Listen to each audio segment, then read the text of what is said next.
ملعب السلام إلى ساحة غضب عارمة بعد الهزيمة الصادمة التي تلقاها النادي الأهلي أمام بيراميدز بثنائية نظيفة ضمن منافسات الجولة الخامسة من بطولة الدوري الممتاز.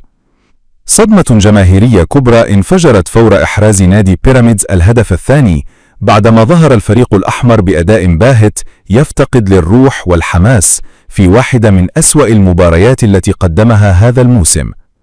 الجماهير لم تتمالك أعصابها ووجهت رسائل نارية وصاخبة إلى إدارة النادي واللاعبين، وعلى رأسهم رئيس النادي الكابتن محمود الخطيب، حيث علت الهتافات الغاضبة في المدرجات: العب بقى يا عم، خلي عندك دم، في إشارة مباشرة إلى أن ما شاهده المشجعون لا يليق مطلقا باسم الأهلي وتاريخه. ولم يتوقف الأمر عند هذا الحد، بل انصب الغضب بشكل أكبر على المدير الفني الإسباني خوسيه ريفيرو، الذي اعتبرته الجماهير غير قادر على إدارة المباريات الكبرى ولا يمتلك الحلول الفنية المناسبة. ودوت المدرجات بهتافات صاخبة: ريفيرو روح، ريفيرو روح، في تعبير واضح عن نفاذ صبر الجماهير تجاه استمرار المدرب، خاصة بعد التغييرات الغريبة والاختيارات غير المفهومة التي أجراها خلال المباراة.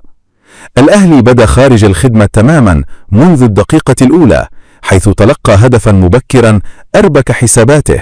ولم يتمكن اللاعبون من العودة إلى أجواء اللقاء،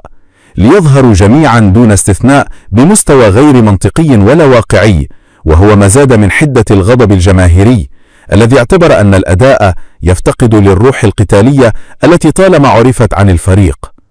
النتيجة وضعت الأهلي في موقف صعب مبكرا ببطولة الدوري، وأشعلت الجدل حول مستقبل ريفيرو مع الفريق في وقت تنتظر فيه الجماهير تحركا عاجلا من إدارة النادي بقيادة الخطيب لإنقاذ الموقف وإعادة الانضباط والروح التي تطالب بها المدرجات.